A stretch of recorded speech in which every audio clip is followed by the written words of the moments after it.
Hello student, welcome back to my YouTube channel Arihant lecturer. Guys, आज के इस video में बात करने वाले हैं कि बोर्ड एग्जाम में आपको संदर्भ लिखने का सबसे बेस्ट तरीका क्या है। यानी कि आपको बोर्ड एग्जाम में संदर्भ को कैसे लिखना है।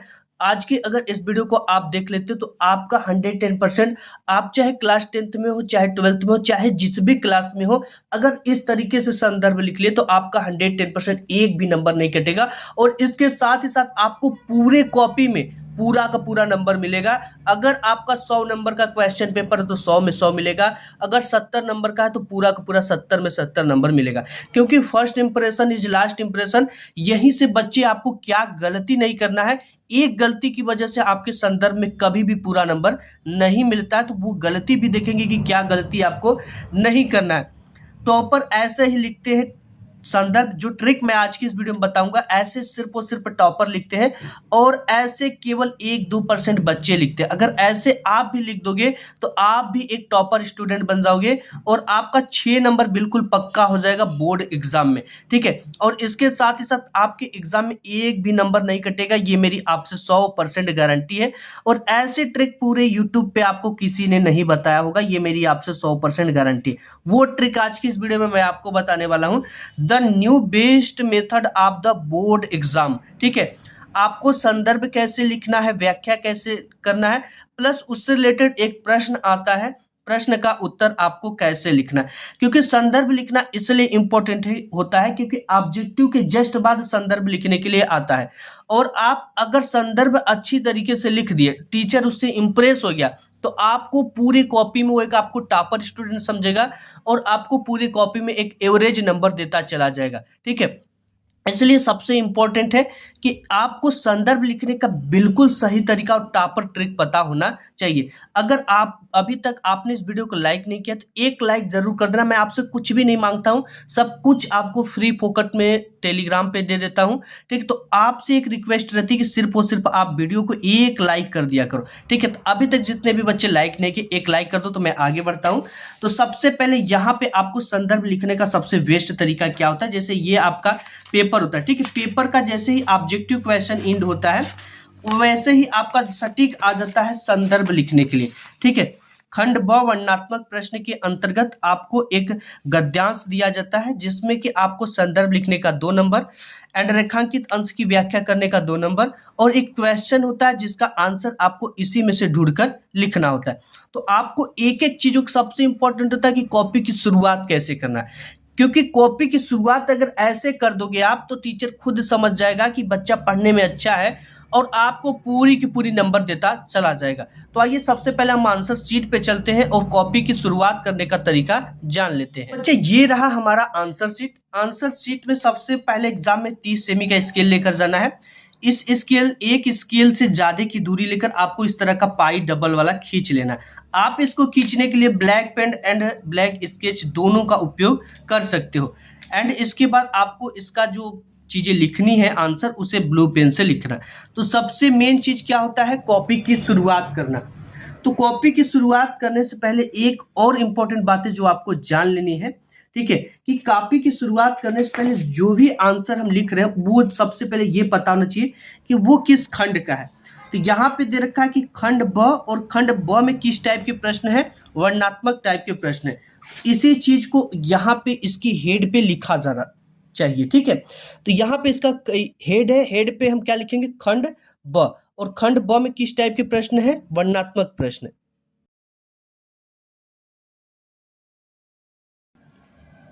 इस तरह से खंड ब लिख दिए।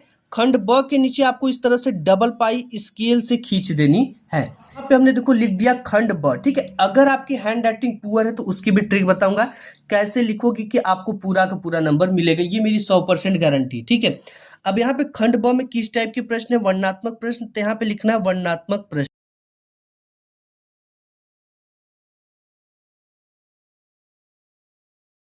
यहाँ पे हमने लिख दिया वर्णनात्मक प्रश्न। अब ये जो आता है आपका गद्यांश, ये किस प्रश्नोत्तर संख्या के अंतर्गत आता है, तो यहाँ पे 21 नंबर के अंतर्गत आता है। जिस भी नंबर के अंतर्गत आता है आपको सिंपली उसे क्या करना है, लिखना है। तो अब जब भी लिखेंगे तो एक लाइन छोड़कर यहां से लिखेंगे प्रश्नोत्तर संख्या 21।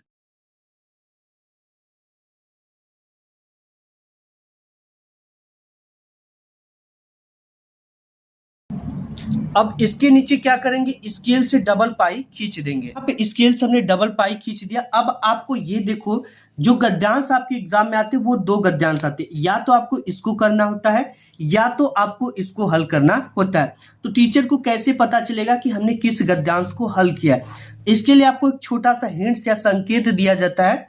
वो संकेत में क्या होता है, जैसे शुरुआत गद्यांश की 1 से 2 अक्षर और लास्ट का 1 से 2 अक्षर आपको लिखना होता है डैश डैश करके। जैसे एक प्राचीन डैश डैश उत्साहित करेंगे, तो यहाँ पे लिखने से पहले आपको एक संकेत देना है। आप इसे संकेत या तो आप इस तरह से गद्य लिख सकते हो, ठीक है। जैसे यहाँ पे हमने गद्य लिख दिया। अब यहाँ पे पहला अक्षर क्या है, एक प्राचीन, तो यहाँ पे आपको लिखना है एक प्राचीन। अब इसके बाद आपको डैश डैश इस तरह से करना है। डैश डैश के बाद लास्ट इसका 2 अक्षर क्या है, उत्साहित करेंगे, इसको आपको लिखना है।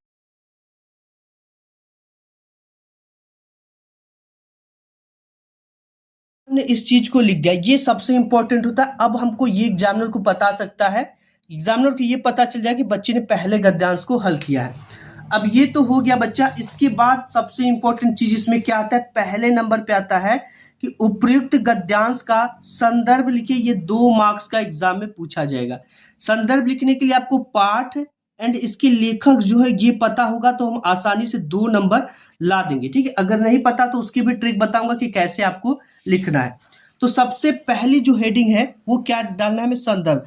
और बहुत सारे बच्चे यहाँ पे क्या करते हैं, पहले नंबर ही नहीं डालते हैं और ये मिस्टेक कर बैठते हैं। जैसे यहाँ पे पहले नंबर पे संदर्भ है तो आपको यहाँ पे पहला नंबर डालना है, ठीक है। अब यहाँ पे हेडिंग क्या रहेगी, संदर्भ।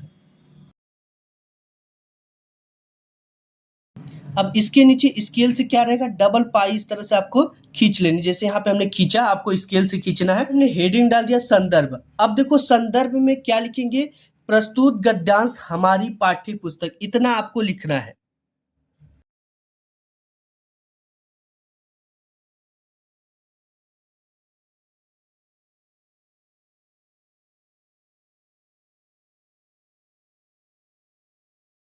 इतना हमने लिख दिया कि प्रस्तुत गद्यांश हमारी पाठ्य पुस्तक। अब आपको ब्लैक पेन का यूज करते हुए हिंदी को, जैसे हिंदी से लिया गया है, हिंदी को किस पेन से लिखेंगे, ब्लैक पेन से, और इसे इन्वर्टेड कामा में इस तरह से करके लिखेंगे। हिंदी के गद्य खंड में संकलित, इतना लिखेंगे।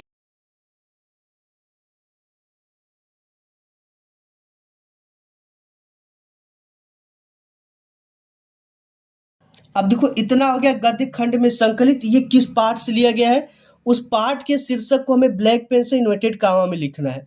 ये लिया गया आपका मित्रता नामक पाठ से, तो मित्रता को हम किससे लिखेंगे, ब्लैक पेन से, और इन्वर्टेड कामा में लिखेंगे, यानी मित्रता नामक पाठ से लिया गया है।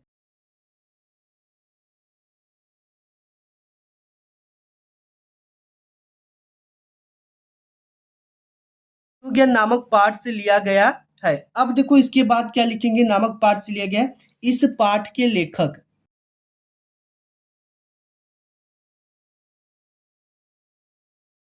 पाठ के जो लेखक हैं, अब देखो जो गद्यांश होता है इसमें लेखक लिखते हैं, अगर यही पद्यांश होता तो कवि लिखते। जो लेखक है वो आचार्य रामचंद्र शुक्ल है, इन्हें ब्लैक पेन से इन्वर्टेड कामा में लिखेंगे।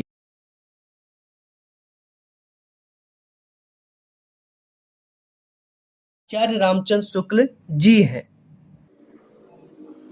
इस तरह से हमने पूरा का पूरा संदर्भ लिखा कि प्रस्तुत गद्यांश हमारी पाठ्य पुस्तक, हिंदी को ब्लैक पेन से इन्वर्टेड कामा, क्योंकि ये इसी से लिया गया है, कि गद्य खंड में संकलित, मित्रता को ब्लैक पेन से इन्वर्टेड कामा में शीर्षक है, ये नामक पाठ से लिया गया है, और इस पाठ के लेखक आचार्य रामचंद्र शुक्ल जी हैं, इन्हें ब्लैक पेन से इस तरह से लिखा गया। अब बच्चों ये चीज तो हमारा 2 नंबर यहाँ से पूरा पक्का हो गया। इसके बाद यहाँ पे दूसरे नंबर पे आता है कि रेखांकित अंश की व्याख्या कीजिए, ये भी 2 नंबर का होता है, ठीक है। अब व्याख्या किसकी करनी है, ये हमारा गद्यांश दे रखा है। गद्यांश के यहाँ से लेकर यहाँ तक के शब्दों के नीचे एक रेखा यानी एक लाइन खींची गई है इस तरह की, इसी की व्याख्या हमें अपने शब्दों में करना होता है। फॉर एग्जाम्पल, जैसे विश्वास पात्र मित्र, यानी जिस पे विश्वास किया जाए उस तरह का मित्र से बड़ी रक्षा रहती है, यानी उससे बहुत ही सुरक्षा रहती है, उसे हम सेफ महसूस करते हैं। जिसे ऐसा मित्र मिल जाए उसे समझना चाहिए कि खजाना मिल गया। जिसे इस तरह का मित्र मिल गया उसे समझना चाहिए कि मुझे दुनिया की हर एक वो चीज़ मिल गई जिसे मैं चाहता था। ठीक है? यानी कि इस तरह का मित्र जो होता है वो क्या करता है, एक औषधि के समान होता है। लेखक कहता है कि जिस प्रकार एक वैद्य जो होता है वो मतलब कि आपके रोगों का पहचान करके आपको दवा देता है, उसी तरह से ये जो सच्चा मित्र होता है। इसको लिखना कैसे है, सबसे मेन चीज है कि यहाँ पे दूसरा नंबर पे क्या है, रेखांकित अंश की व्याख्या। इसे हेडिंग डालना है और हेडिंग डालते समय 1 2 3 लाइन का गैप करके हेडिंग डालना है। इससे एग्जामिनर को पता चलता है कि ये यहीं पे खत्म हो गया, अब यहाँ पे नेक्स्ट चीजें की गई है, नेक्स्ट क्वेश्चन का आंसर दिया गया है। यहाँ पे तीसरा नंबर यहाँ पे जरूर से जरूर डालना है, ये चीजें आपको कभी नहीं भूलनी है। अब यहाँ पे हेडिंग क्या है, रेखांकित अंश की व्याख्या, इसे हम लिख देंगे।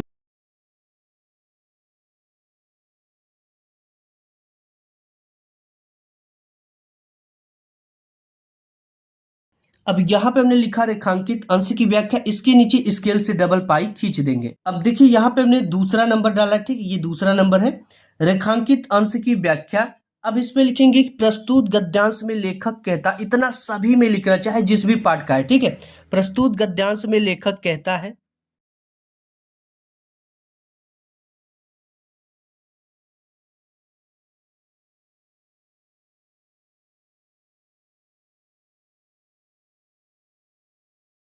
इतना आपको लिखना है कि प्रस्तुत गद्यांश में लेखक कहता है कि। अब इसके बाद आपको पूरा का पूरा रेखांकित अंश की व्याख्या अपने शब्दों में लिखना है, ठीक है। जैसे यहाँ पे हो जाएगा कि लेखक कहता है कि सच्ची मित्रता उत्तम जीवन निर्वाह में सहायक होती है, इस तरह से लिखेंगे। लेखक कहता है आपका कि सच्ची मित्रता, तो यहाँ पे हमने पूरा लिख लिया कि लेखक कहता है कि सच्ची मित्रता उत्तम जीवन निर्वाह में बहुत सहायक सिद्ध होती है। सच्चे मित्र की तुलना उत्तम वैद्य से किया जाता है। जिस प्रकार वैद्य अपने कार्य में कुशल और जानकार होता है, उसी प्रकार सच्चा मित्र भी अपने मित्र की अच्छाइयों बुराइयों को कुशलता पूर्वक परख कर उसे, अब नेक्स्ट पेज पे, उसे क्या करता है, बुराइयों से मुक्त कर देता है तथा अच्छाइयों को बढ़ाने में सहयोग करता है। अब ये चीजें तो हमारी यहाँ तक खत्म हो गई, दूसरा क्वेश्चन। अब तीसरे नंबर पे है कि हमें अपने मित्रों से कौन सी आशा रखनी चाहिए, ये भी 2 नंबर का है, ठीक है। तो यहाँ पे देखो, जब भी हम नेक्स्ट क्वेश्चन करेंगे तो 1 2 3 लाइन का गैप करेंगे, ठीक है। इससे एग्जामिनर को ये पता चलता है कि इसके बाद हमने नेक्स्ट क्वेश्चन का आंसर लिखा है। तीसरा नंबर यहाँ पे डालेंगे, हमें अपने मित्रों से आशा करनी चाहिए कि वे हमारे दोषों को त्रुटियों से हमें सतर्क करें, बचाएं, हमें सत्य और मर्यादा से पुष्ट करें, ठीक है। अब देखो इसके बाद यहाँ तक, अब इसके बाद नेक्स्ट कोई क्वेश्चन लिखेंगे तो 1 2 3 लाइन का यहाँ पे आंसर लिखेंगे, ठीक है। अगर ऐसा कोई क्वेश्चन जो यहाँ पे नहीं अटता है तो उसको नेक्स्ट पेज से करेंगे, ये 4-5 लाइन का गैप छोड़कर नेक्स्ट पेज से करेंगे। अब देखो आपकी हैंड राइटिंग खराब है तो आपको कैसे लिखना है, ये वीडियो में देखेंगे, ट्रिक बताऊंगा आपको। अगर आपकी हैंड राइटिंग चाहे जितनी खराब हो, ठीक है, हैंड राइटिंग पे आपकी एक भी नंबर नहीं कटता अगर आपकी हैंड राइटिंग पढ़ने योग्य है। लेकिन ट्रिक क्या है, सबसे पहले हम खंड ब डालेंगे, कॉपी की शुरुआत इस तरह से करना है। खंड ब में वर्णनात्मक टाइप के प्रश्न है, प्रश्नोत्तर संख्या 21 डालेंगे, गद्य हिंट संकेत देंगे एग्जामिनर को, एक प्राचीन डैश डैश उत्साहित करेंगे।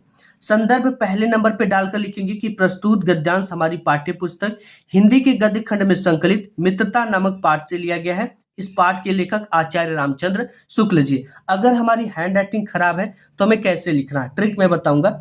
सबसे पहले प्रस्तुत और गद्यांश के बीच की जो दूरी है, पेन की मोटाई इतना है, ठीक है। तो आपको शब्दों से शब्दों के बीच की दूरी, पेन की मोटाई इतना रखना है, इससे आपको देखने में सुंदर लगता है, ठीक है। इस तरह से आपको लिखना, पूरी जो फॉन्ट है इसी तरह से फॉर्मेट रहेगा। आपको सिर्फ और सिर्फ हिंदी लिखना है और शीर्षक का अगर नाम नहीं पता एग्जाम में तो पहले दूसरे पार्ट का लिख सकते हो। इससे जब भी लिखेंगे, अगर नहीं पता है, राइट नहीं पता तो ब्लू पेन से लिखेंगे। और ये भी चीजें हैं कि अगर आपको राइट नहीं पता तो ब्लू पेन से लिख दो, ठीक है। और रेखांकित अंश की व्याख्या ऐसे करेंगे, 2 से 3 लाइन का गैप करके इस हेडिंग को डालेंगे। और इसमें एक चीज जरूर लिखेंगे, प्रस्तुत गद्यांश में लेखक कहता है कि, चाहे जो भी गद्यांश आ जाए इतना आपको लिखना है, ठीक है। तो इस तरह से अगर आप अपने बोर्ड एग्जाम में गद्यांश की में संदर्भ लिख कर आओगे तो आपके एक भी नंबर नहीं कटेंगे। अगर आप पेन की बात करें तो आप एल्कोस साइन का पेन ले सकते हो, सेलो का ले सकते हो, पेंटोनिक ले सकते हो। आपको जेल पेन का यूज नहीं करना है, आपको बॉल पॉइंट पेन का यूज करना है। वीडियो पसंद आए तो लाइक करके जाना। मिलूंगा एक नेक्स्ट वीडियो में, तब तक के लिए धन्यवाद।